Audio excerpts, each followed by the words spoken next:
नमस्कार। Allahabad high court ने रद्द किया था इंदिरा गांधी का चुनाव। इसी फैसले से देश में इमरजेंसी की हुई थी घोषणा। आइए जानते हैं पूरी कहानी। तारीख 12 जून 1975, समय सुबह के करीब 10 बजे, जगह इलाहाबाद हाई कोर्ट। आज हाई कोर्ट परिसर में पैर रखने की जगह नहीं थी। कोर्ट रूम नंबर 24 में जाने के लिए तो बाकायदा पास जारी किए गए थे। जस्टिस जगमोहन लाल सिन्हा अपने चैम्बर से कोर्ट रूम में आए। रूम में मौजूद सभी लोग अपनी अपनी जगह पर खड़े हो गए। जस्टिस सिन्हा अपनी कुर्सी पर जाकर बैठे और फैसला सुनाने लगे। फैसले में उन्होंने तत्कालीन प्रधानमंत्री इंदिरा गांधी को चुनाव में धांधली करने का दोषी पाते हुए उनका चुनाव रद्द कर दिया। साथ ही ये भी कहा कि आने वाले 6 साल तक वे चुनाव नहीं लड़ सकेंगी। इस फैसले से देश की राजनीति में भूचाल आ गया। इंदिरा गांधी उस वक्त देश की प्रधानमंत्री थीं और किसी भी हालत में सत्ता छोड़ने को तैयार नहीं थी। इस फैसले के खिलाफ वे सुप्रीम कोर्ट भी गईं, लेकिन वहां से भी उन्हें राहत नहीं मिली। आखिरकार इंदिरा गांधी ने देश में इमरजेंसी लगा दी। इस पूरे मामले की शुरुआत होती है साल 1971 से। देश में लोकसभा चुनाव हुए और कांग्रेस को जबरदस्त जीत मिली। कुल 518 में से कांग्रेस ने 352 सीटें जीती और प्रधानमंत्री बनी इंदिरा गांधी।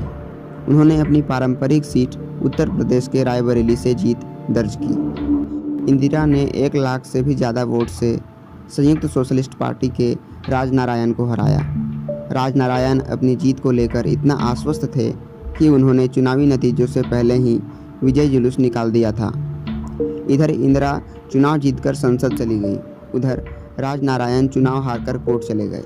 उन्होंने कोर्ट को एक सूची सौंपी जिसमें इंदिरा गांधी पर भ्रष्टाचार, चुनाव में धांधली और सरकारी मशीनरी का दुरुपयोग करने जैसे अलग अलग आरोप लगाए थे।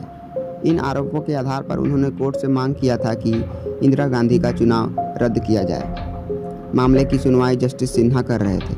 उन्होंने दोनों पक्षों की दलीलें सुनी और अब बारी प्रधानमंत्री के बयान की थी। मार्च में जस्टिस सिन्हा ने प्रधानमंत्री इंदिरा गांधी को कोर्ट में पेश होने का हुक्म सुनाया।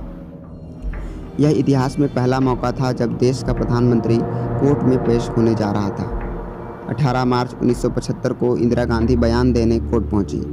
करीब 5 घंटे तक उनसे जिरह चली। सुनवाई और बयान पूरे होने के बाद कोर्ट ने फैसला सुनाते हुए इंदिरा गांधी के चुनाव को रद्द कर दिया और 6 साल तक उनके चुनाव लड़ने पर भी रोक लगा दी। कांग्रेस को जरा सा भी अंदेशा नहीं था कि कोर्ट इस तरह का फैसला सुना सकता है। बैठकों और विचारों के बाद तय किया गया कि हाईकोर्ट के इस फैसले को सुप्रीम कोर्ट में चुनौती दी जाएगी। 11 दिन बाद 23 जून 1975 को इंदिरा गांधी ने फैसले को सुप्रीम कोर्ट में चुनौती देते हुए फैसले पर रोक लगाने की मांग की। अगले ही दिन जस्टिस VR कृष्ण अय्यर ने इंदिरा की याचिका पर सुनवाई करते हुए फैसला सुनाया। उन्होंने कहा कि वे हाईकोर्ट के फैसले पर पूरी तरह रोक नहीं लगाएंगे, लेकिन इंदिरा गांधी प्रधानमंत्री बनी रह सकती हैं। साथ ही ये भी कहा कि इस दौरान वे संसद की कार्यवाही में भाग तो ले सकती हैं, लेकिन वोट नहीं कर सकेंगे। एक तरफ कांग्रेस को सुप्रीम कोर्ट से भी कोई राहत नहीं मिली, दूसरी तरफ विपक्ष लगातार इंदिरा से इस्तीफे की मांग कर रहा था। सुप्रीम कोर्ट का फैसला आने के अगले ही दिन विपक्षी नेताओं ने 25 जून को दिल्ली के रामलीला मैदान में एक रैली का आयोजन किया।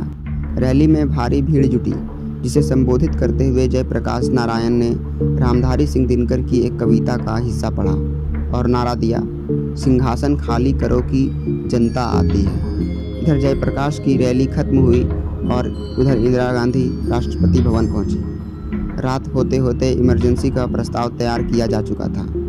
जेपी समेत तमाम बड़े नेता गिरफ्तार कर लिए गए। सुबह 8 बजे इंदिरा ने रेडियो पर इमरजेंसी का ऐलान कर दिया।